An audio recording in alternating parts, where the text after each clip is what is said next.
Yes, do that. We thought more specialized equipment would be a thing after heavy hitters. Thought Cheyenne would be more impactful.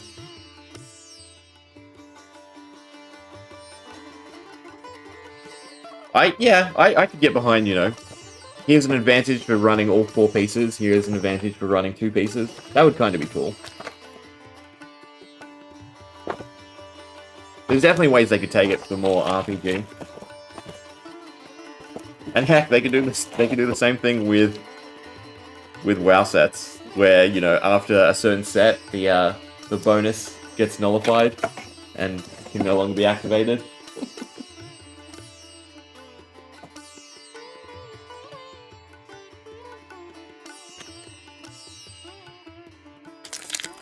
Alright, Carrion Husk or Footsteps? I like KO. But he should probably fuck off already.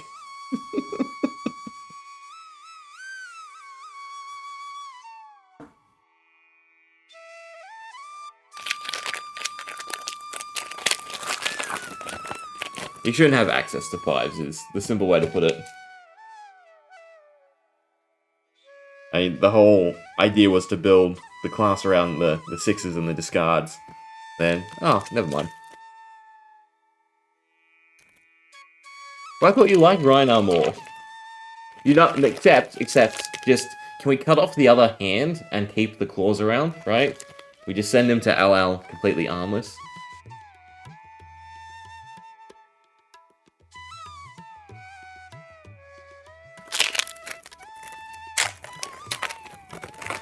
I think he is absolutely horrible for aggro decks as a, like, archetype. Because any matchup, I just think, right, if I'm playing aggro, why am I playing KO? I can do the same thing, but I can push more damage every time.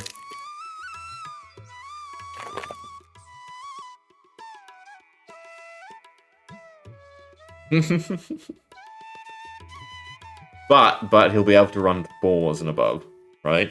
That'll be the balancing act.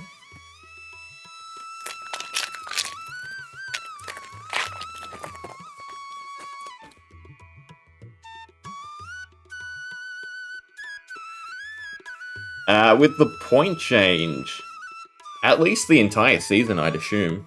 Especially because popularity-wise, he's sort of diminished, no? What's he currently sitting on?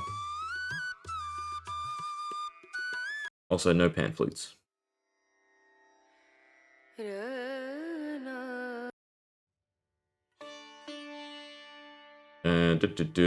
he's only halfway through, right?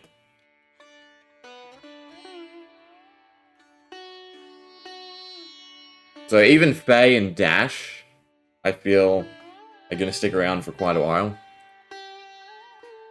That's sort of the problem, right? They've introduced Zen, they've introduced Enigma, and new, and you have that whole sense where everyone wants to play what's new, rather than the old. So they'll start soaking up the points of the non-meta competitions, right? And then you'll have the meta split as well. So it definitely this season, if not next season, as well, right? He's only halfway.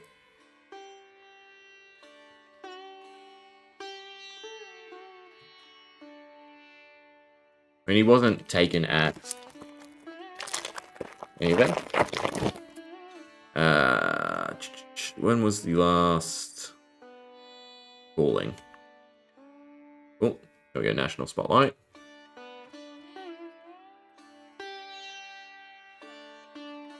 Does this have the results so far? Nope. We have to read.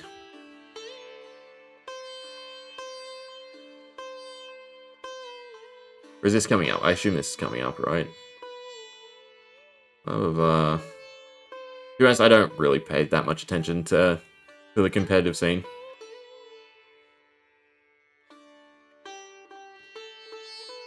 What was it? Now you have a Zen to go 40 chain links wide and find out. Yeah, but at least it's a lot more easy to disrupt. right? As KO, you can get around Bare Fangs not having go again. You can get around so the other 2 cards, you know, being double blocked and not having go again. Hulping and barraging Bighorn.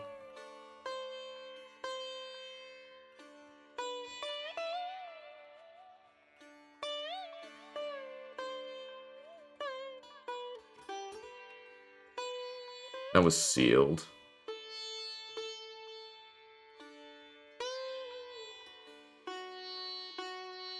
Bring Chains of Emerence and we'll pull Crouching Tiger as soon as I can.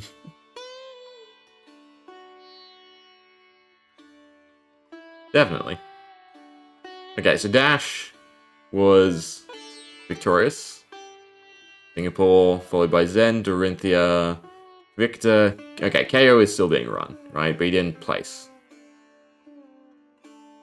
And he's still kind of a wide share in that sense. So he will definitely rack up points, but it is significantly slowed.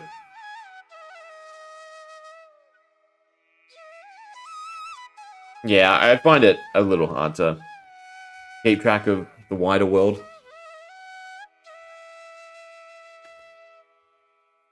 I just wait and see, you know, the Roll of Honor, the points. Usually at the end of the season. But we might as well go back to these. So I think this is the best way to put it in perspective. I think it's the 2023. Nope. 2024? The one earlier this year, or the 2022? Alright, here we go.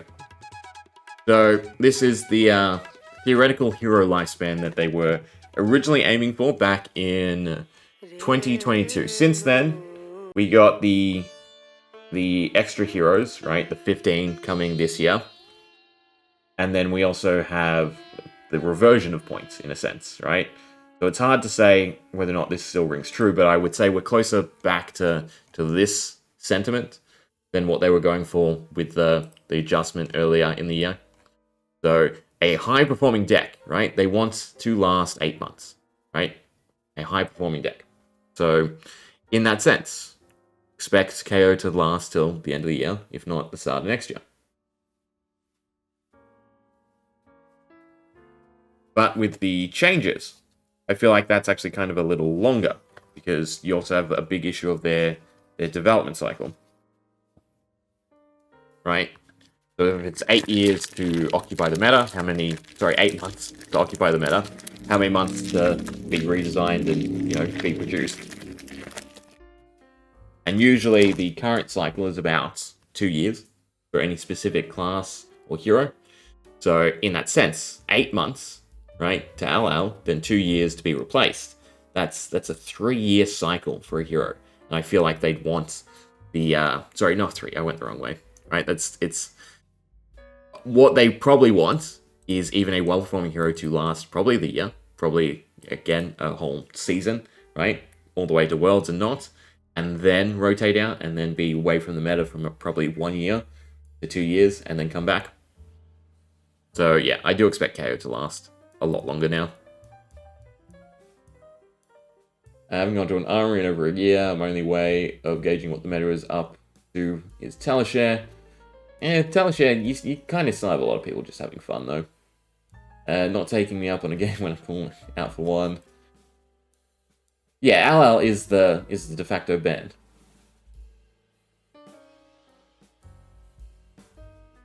Oh yeah, I would definitely expect to be playable.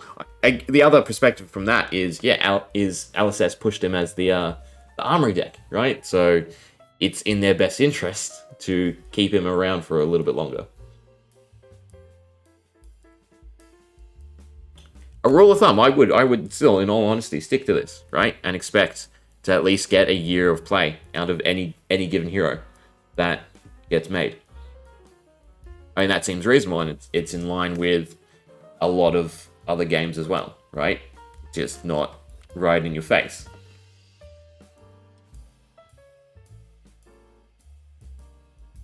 So, as I've been talking, I've not been doing them on camera.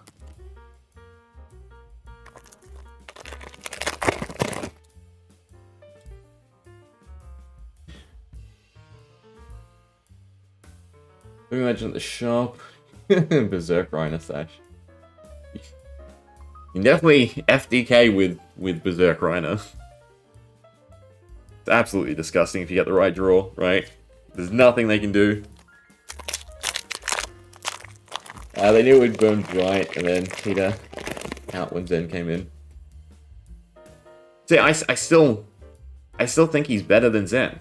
Because if you're just trading back and forth, KO's going to end up pushing more damage, on average. Just because his lines are a lot easier to piece together, in my opinion. I think the Herald of Erudition is kind of good.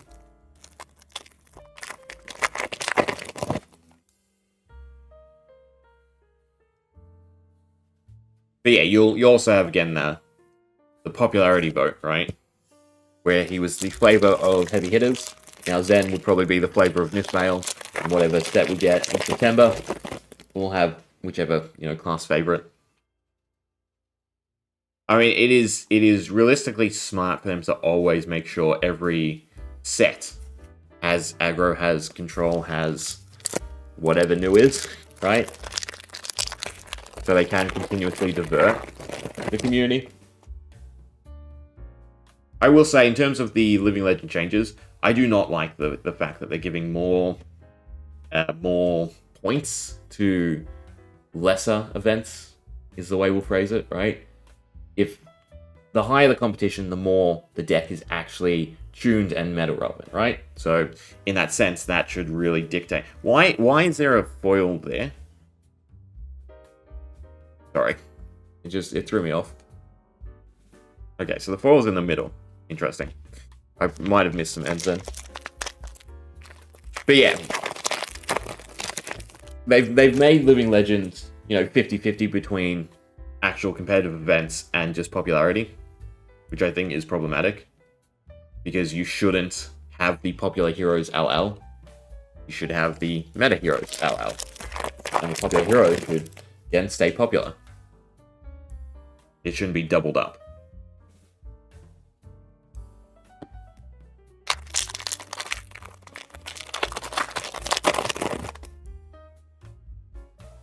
What were the most recent changes in saying that? May. Yeah, so in this sense, right? 3 times less impactful, 2 times less impactful, 2 times less impactful, right? And then the big ones. The extra 2 points per pro quest, definitely impactful. And then the skirmishes and roads. I think they're doing the 50-50 because they want to distribute the points across more heroes and raise the average rate of change, rather than one specific one. But yeah, that is definitely a valid point and a way to think about it, right? What always gets me, though, is usually the meta deck is the one thing that is controlling the meta, right? So by just getting rid of them, you do open the ability to have a significant change in the meta.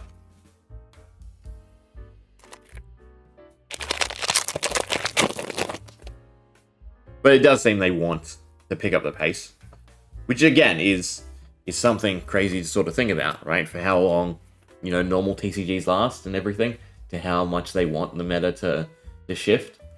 Like, it's kind of insane to me that they want the meta to shift mid competitive season, right? That to me has always been a crazy idea. Introducing new cards or, having clicks through that, sure.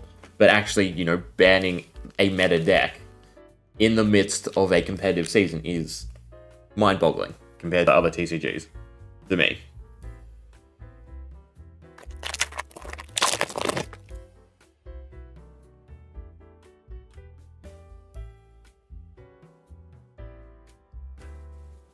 I mean, you'll have, communities that are still meta-focused, even at the lower brackets.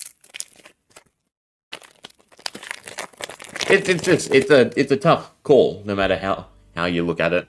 And there are so many ways they could, tweak it and change it and do this and do that. And it's only going to become more and more of a headache. Again, it impacts their design, it impacts everything for the game, not having a concrete rotational system. I don't think there was anything fantastic. I think the Herald was the best M out of that. Look at that, from Monarch. 1, 2, 3, 4, 5, 6, 7, 8. right? It feels like a little bit extra compared to everything else nowadays in terms of M's. A lot more heroes out there. Definitely ran into a few Zens with my KO. Definitely a grindy match, but I'd say 50-50. Oh, that's good to go.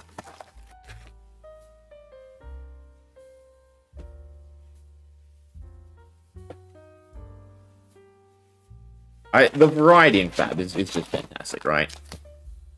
When you look closely at aggro or anything like that, because even like Dash aggro, it was different to Zen aggro, and then both are severely different to the KO aggro, and that's really good to see.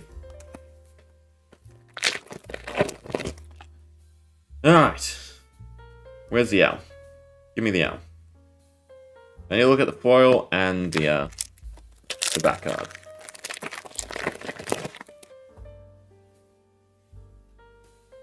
Wherever it is. Diverted Existence. Yeah. Into nada. I also want to keep a set of packs. Hopefully there was nothing in those two. If Mask of Momentum is out. Has been really been running Mask? Yeah, I'm curious if it's because statistically, yes. I assume it's still significantly better over the course of play. But I'm curious if it's a lack of accessibility that has, led to Zen mainly taking Pouncing Links instead, or if Pouncing Links is just a lot better.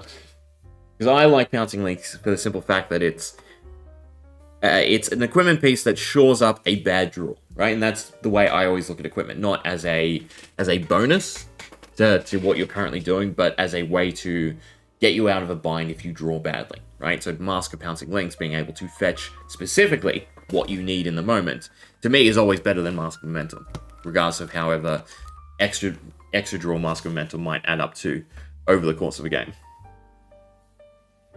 That's always just been my mentality.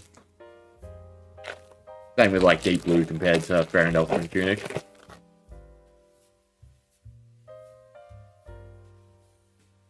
I'd rather increase the low end of the deck, right, than the top end.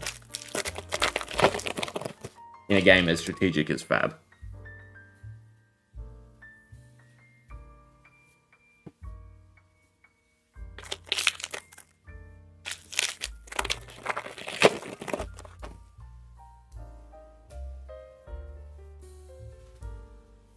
Also, what time is it? Why are you all still up?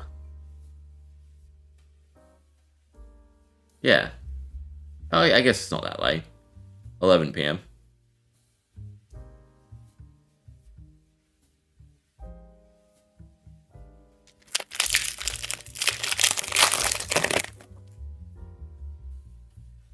Did we get cold foil last box? I don't think we got cold foil last box, I just realized. Maybe I missed it. Didn't he have a lot of tigers in his hand or banish? He can do shit with. Yeah.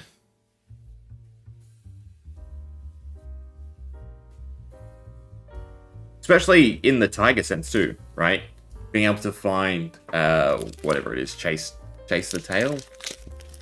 Either the one that goes after Crouching Tiger or the one that goes before Crouching Tiger. Right? Shores up that hand so much better as well.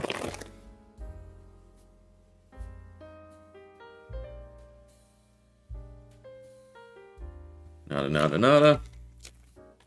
Having to play my kid in Bolton with my Rhino deck.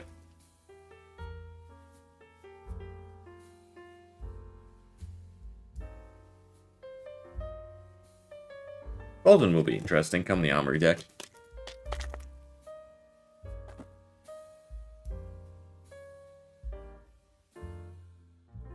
I think the best heroes, right, especially for the younger audience, those types of decks where it's you are strictly trying to trade back and forth and maybe a little bit here or there.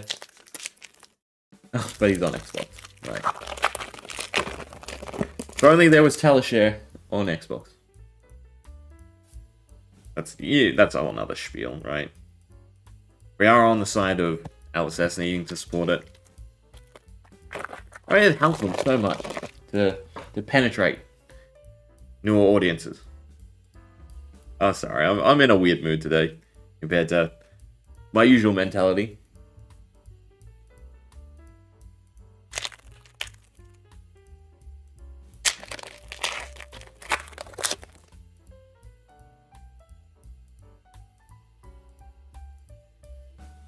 We're really not getting anything great, I gotta say, in these Monarch boxes. I mean, I guess Beacon of Victory. Kind of okay.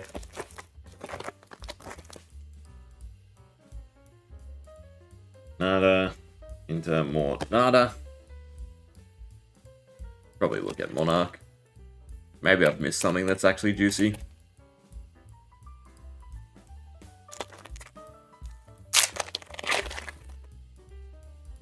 Don't think so, though. Alright, Nourishings is the M to B.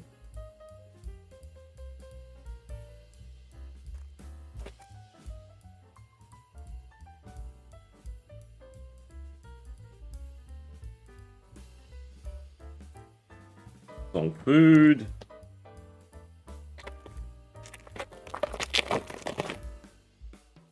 Where is the cold foil? Might be 2 boxes with no cold foil.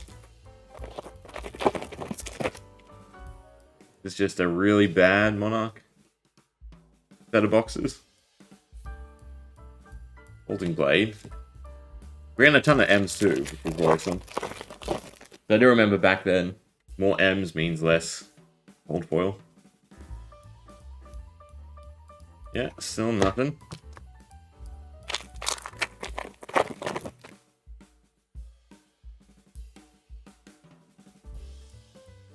Still nothing. I have to open the 3 I put aside.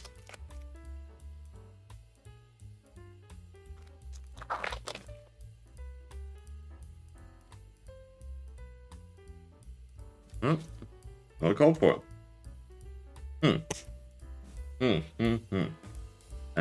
Sorry, the 2 I put aside. Cold foil? No cold foil. But a shitty L. Ah. Oh well, I guess. Eclipse! Yay! Let's try and make L's playables. That won't wreck the price. Yay! Though in saying that, they could have made, you know, really playable L's. This just is not it. Same with the other one. At this point, we might as well do Everfest as well. Just do a round robin of what I have access to. Oh, and Illuminar's Ascension in the other one. Alright.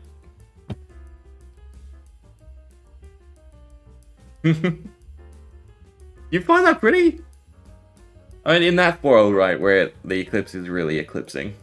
But, I don't know, it's just really not that spectacular of a cold foil to me.